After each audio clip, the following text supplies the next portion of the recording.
Olá, minhas caras, olá, meus caros, olá, meus pequenos rabanetes. Vamos continuar nosso estudo da lógica e agora do cálculo proposicional, com o qual todos vocês já estão familiares. Vamos lá. Na nossa última aula, né, a gente começou a ver um pouco o que está envolvido no processo de transformar uma expressão na linguagem natural em uma expressão do cálculo, tá?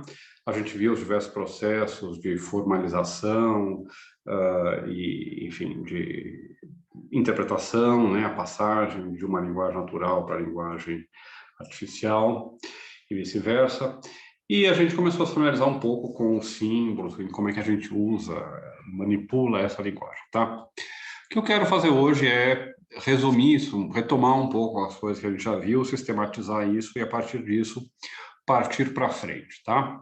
Então, vamos lá, vamos continuar de onde a gente tinha parado, que é o livro do Note, né, que a gente está seguindo. E vocês vejam que logo depois daquele exercício que a gente resolveu lá de formalização, já aparece aqui o seguinte: essas fórmulas são construídas a partir de 3 conjuntos de símbolos, tá? Então, a primeira coisa que a gente vai ter que fazer, na verdade, não, a primeira não. Daqui a pouquinho a gente vai entender o que é uma fórmula, logo aparece isso. Vamos nos concentrar nesse conjunto de símbolos que a gente vai utilizar, tá? Isso aí é o vocabulário do cálculo sentencial. Vocês podem anotar no caderno, colocar uma fichinha, vocabulário do cálculo sentencial. Isso aí corresponde àquilo que a gente encontra em português em um dicionário como Aurélio ou Caldas Aulete. São símbolos que a gente pode usar, tá? E o primeiro elemento desse nosso vocabulário são as letras sentenciais, né? Letras maiúsculas do português. E vejam que ele diz que, se precisar, a gente pode acrescentar subscritos numéricos, tá? Por que subscrito e não sobrescrito? Porque o sobrescrito a gente vai usar no cálculo de predicados para indicar, às vezes, o grau, né, de preenchimento do predicado, tá? Não se preocupem, então entender isso mais para frente, mas enfim. Vamos guardar os numerinhos embaixo, os índices inferiores, né, para numerar proposições e deixar os em cima para outra coisa, tá? Não se preocupem que a gente nunca vai trabalhar com mais do que 25, mais que 5 ou 6, né, na verdade, letras sentenciais de uma vez, então não vamos usar, tá? Os operadores lógicos, tá? Vocês se lembram? Eles estão aí com um certo escrito, né? Mas eles podem ser escritos de vários modos diferentes. Nessa lista que está aí, a gente tem o operador lógico negação, que é o tiozinho, a gente vai usar o tio. O operador lógico conjunção, que aqui está esse comercial, a gente vai preferir usar a conjunçãozinha assim. Vocês podem usar isso ou podem usar um pontinho também, dá na mesma, né? Tem a disjunção, né? O símbolo de junção, que é esse Vzinho, que vocês lembram que é do ver, né? Ou ou outro, né? Ou ambos, né? Isso aqui, essa flechinha, a gente chama então de condicional, e essa flechinha aqui, com dois, digamos assim, com as duas direções, é o bicondicional, tá? Então, lembre-se dos nomes, tá? Negação, operador negação, tá? Não é o não, não é o tiozinho, tá? O operador chama negação, o operador chama conjunção, o operador chama disjunção, o operador chama condicional e o operador chama bicondicional, tá? E além disso, como símbolos auxiliares, os parênteses, tá? E eventualmente também, quando a gente escreve em forma horizontal, forma padrão horizontal, vocês se lembram, as vírgulas, tá? Mas os parênteses. Ponto importante é que os parênteses não fazem, de fato, parte da linguagem. São símbolos auxiliares que a gente coloca lá para não ficarem muito extensas as nossas fórmulas, né? A gente não ter que escrever coisas muito complicadas de ler para tornar mais fácil a leitura. Isso aqui, veja, isso aqui é todo o vocabulário do cálculo sentencial. Toda e qualquer forma do cálculo sentencial tem que estar escrita, vai estar escrita nessa forma aqui, desse modo aqui, usando esses símbolos que estão aqui. Se aparecer algum símbolo diferente desses, a gente não está mais no cálculo proposicional. Tem cálculos que usam identidade, símbolo de identidade também. Nesse nosso caso, a gente não tem, tá? Sistemas lógicos, tá? Eles podem ser moldados, adaptados para aquilo que a gente quer fazer. Então, por exemplo, às vezes é interessante ter identidade, às vezes não é, tá? Bom. Esses 3 conjuntos constituem o vocabulário, tá? Tem operadores que são lógicos e não lógicos, né? Os lógicos são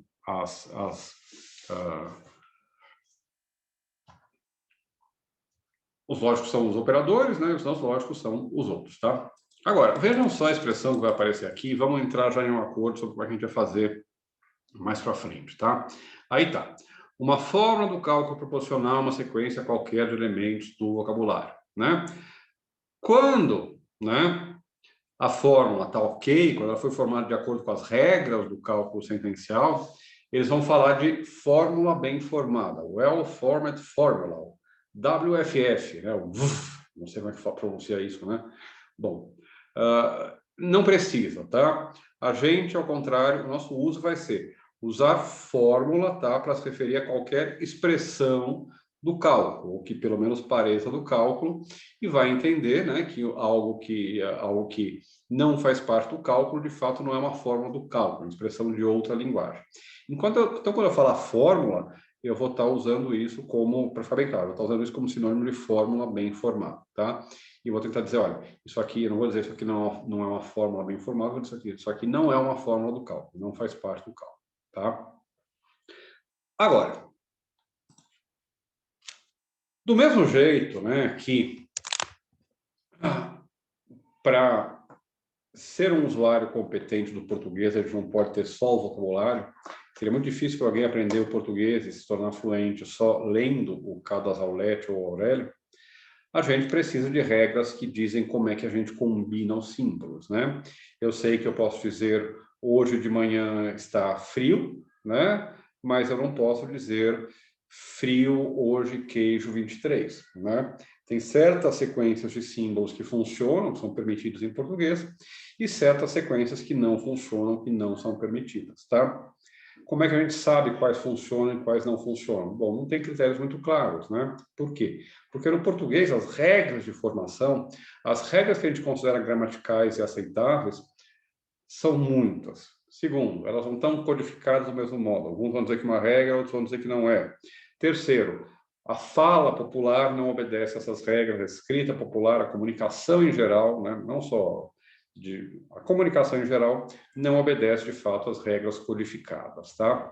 Ao contrário disso, no cálculo proposicional, o que a gente tem é de fato uma restrição e pela qual a gente só pode formar um certo tipo de combinação e só combinações que obedecem exatamente essas regras iniciais, mesmo que seja repetidas vezes, podem ser bem formadas, podem se transformar em uma expressão do cálculo proposicional, ok? Bom, vamos lá. Então, vamos continuar, tá certo? Vamos ver essas regras de formação, tá? E vamos entender o que está sendo dito aí para a gente, né? Vamos voltar ao nosso nome, tá?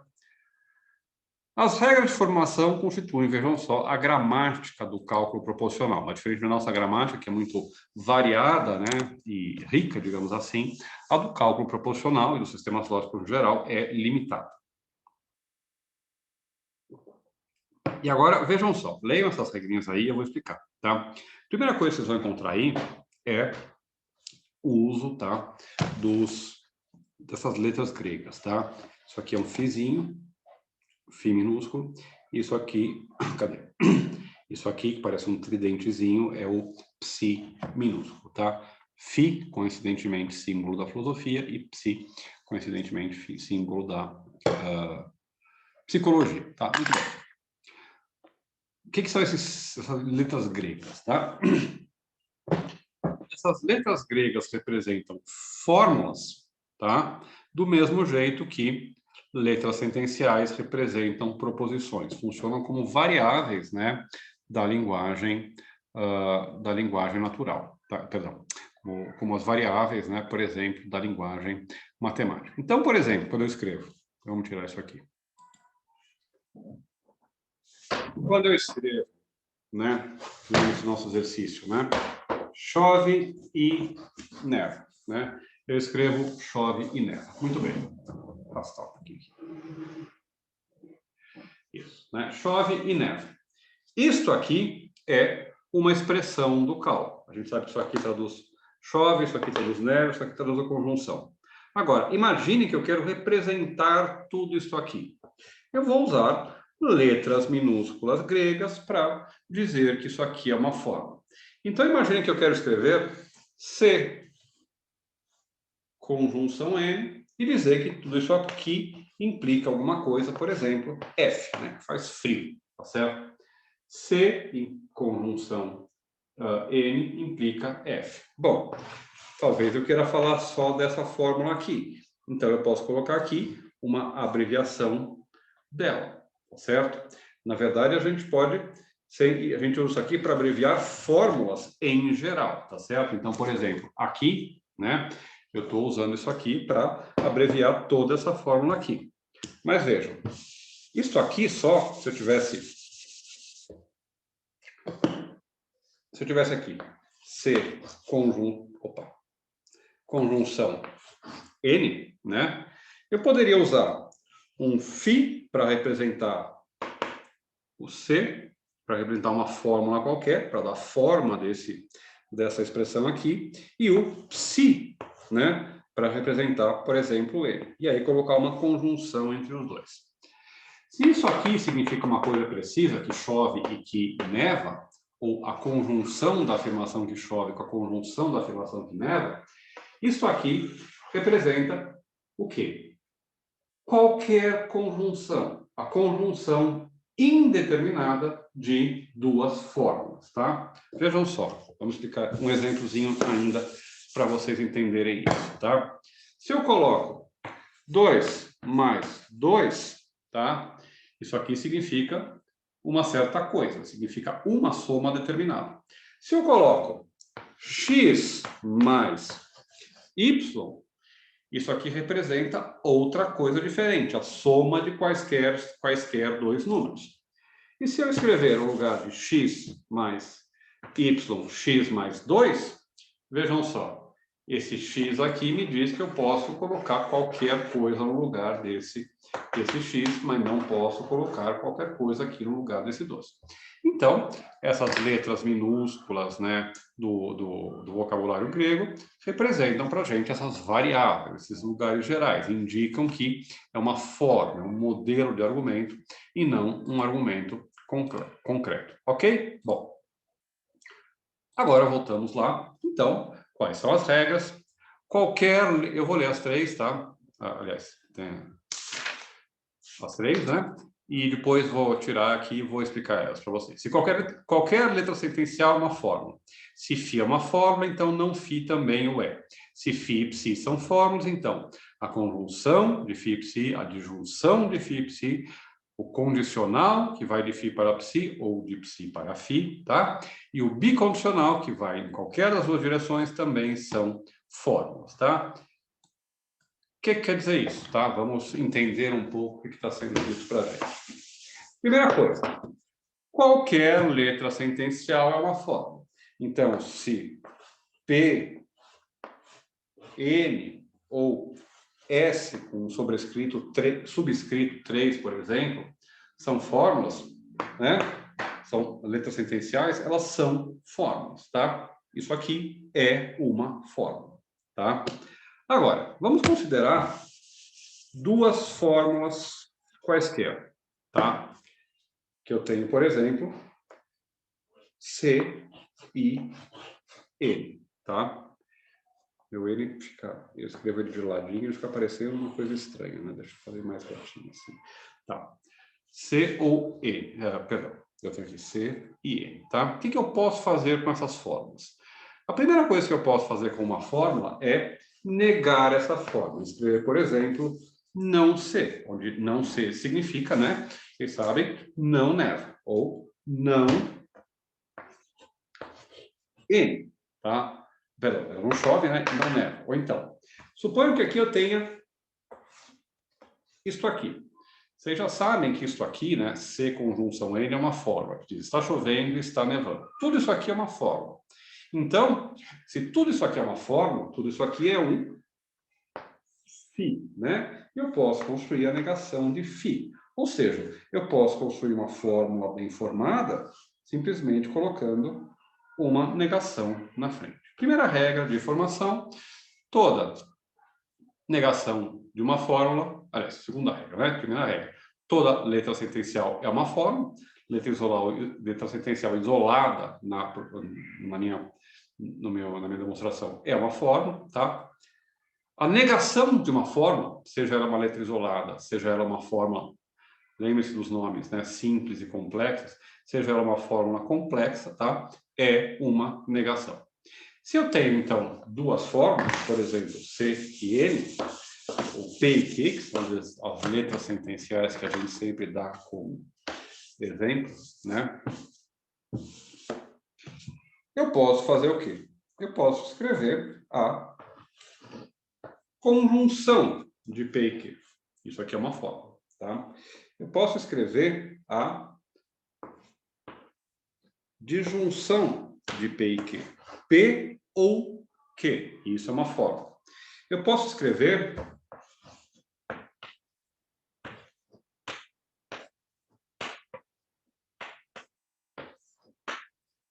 P implica Q, ou P sei somente se Q, P bicondicional Q, e isso também são fórmulas. E vejam, lembre-se, tá? Eu posso colocar qualquer coisa nessas fórmulas. Lembre-se que é um psizinho e um fizinho, tá?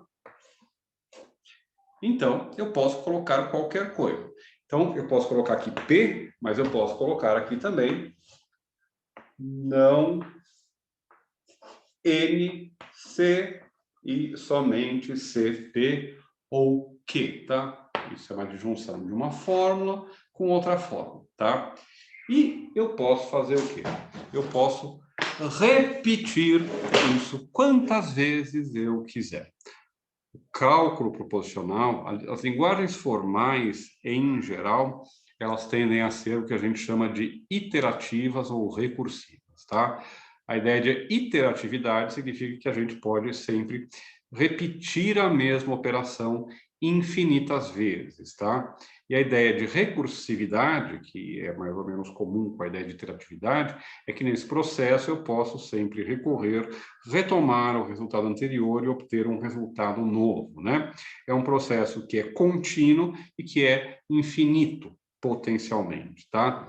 A linguagem do cálculo proposicional, a linguagem dos sistemas lógicos tende a ser recursiva e iterativa. Isso significa que eu posso formar expressões, por exemplo, tão longas quanto eu quiser ou quanto sejam necessários, sem que isso viole qualquer regra sintática do nosso cálculo proposicional, tá? No português, não. Existe uma espécie de limite a partir do qual a gente não consegue mais formar frases com sentido, inteligíveis e assim por diante, tá? Porque o português não é recursivo, iterativo, no sentido técnico, né, que a gente define o cálculo proposicional, tá?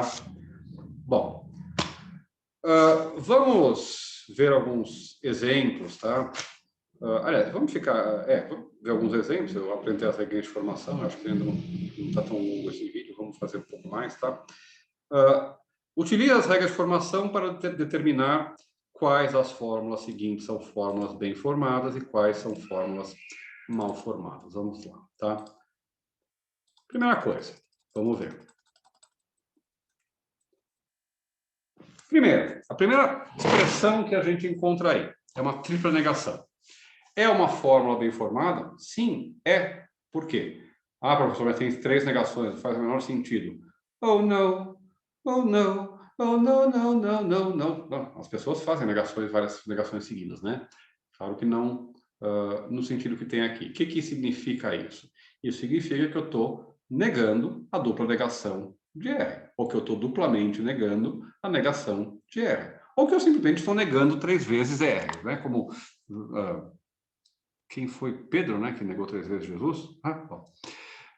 Vejam, na linguagem natural não faz sentido a gente repetir negações, tá? Mas na linguagem formal, nada impede, né, que eu faça isso. E, vejam, vocês acompanham aí no texto, tá? Eu vou ficar acompanhando pelo livro, tá? Que fica mais fácil para eu exibir para vocês os meus comentários com minha super lousa enorme aqui, tá? Mas o ponto, vejam só. Vamos voltar lá. Opa.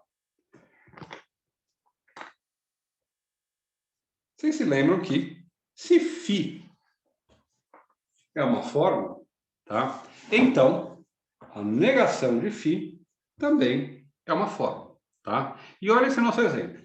Obviamente, R é uma fórmula, tá? Tá aqui o R. Tá, deixa eu pôr aqui. Se R é uma fórmula, então a negação de R é uma fórmula, ok? Bom, se isso aqui é uma fórmula, eu não vou fazer os parênteses, mas vocês estão vendo, a negação disso também é uma fórmula, pela regra 2 das nossas regras de formação. E a negação da negação disso também é uma fórmula. E eu poderia continuar assim infinitamente, teria sempre fórmulas, tá? Bom, vamos ver os outros exemplos, tá? Isso aqui é uma fórmula, não R entre parênteses. Não precisa ser, porque a gente botou os parênteses. A gente pode tirar os parênteses, né? Se tirar, vira uma fórmula. Agora vejam essa aqui, PQ. A gente só pode formar expressões no cálculo com, né, mais de uma, com dois termos, se a gente colocar no meio deles o quê? Algum, né, dos nossos símbolos. O condicional, o bicondicional, a disjunção e a conjunção. Tem algum desses símbolos aí no meio? Não, não tem, né? Então, isso aí não é uma expressão bem formada do cálculo, tá? Vejam os outros exemplos, estão explicados direitinho, tá? Não vou me alongar nisso, mas deixem também dizer outra coisa. E se acontecer de aparecer um símbolo que não faz parte do cálculo no cálculo, né? Se eu, por exemplo, tiver uma expressão assim, no cálculo proporcional, né? P asterisco Q. É uma fórmula? Não, não é, porque isso aqui não faz parte. Se eu tiver P mais Q, isso aqui é uma fórmula? Não, não faz parte, não é uma fórmula, porque isso aqui não faz parte do cálculo sentencial. Se eu tiver isto aqui, R conjunção P minúsculo, não, não faz parte, porque o Pzinho minúsculo não faz parte do cálculo proposicional, tá certo? E assim por diante. Ok? Bom, o que a gente teve aí foram as regras de formação do cálculo proposicional. Vocês se divirtam lendo aí, fazendo esse exercício 3.2, tá? Depois, eu vou apresentar para vocês as regras não hipotéticas de inferência, finalmente as regras hipotéticas de inferência, e a gente vai fazer alguns exercícios, tá? Eu, por exemplo, vou gravar um videozinho fazendo o exercício 3.2, tá? Para vocês se divertirem, ok? Então, tá bom, gente. Até logo, meus pequenos tomates, meus rabanetes, minhas caras, meus caros. Até daqui a pouco.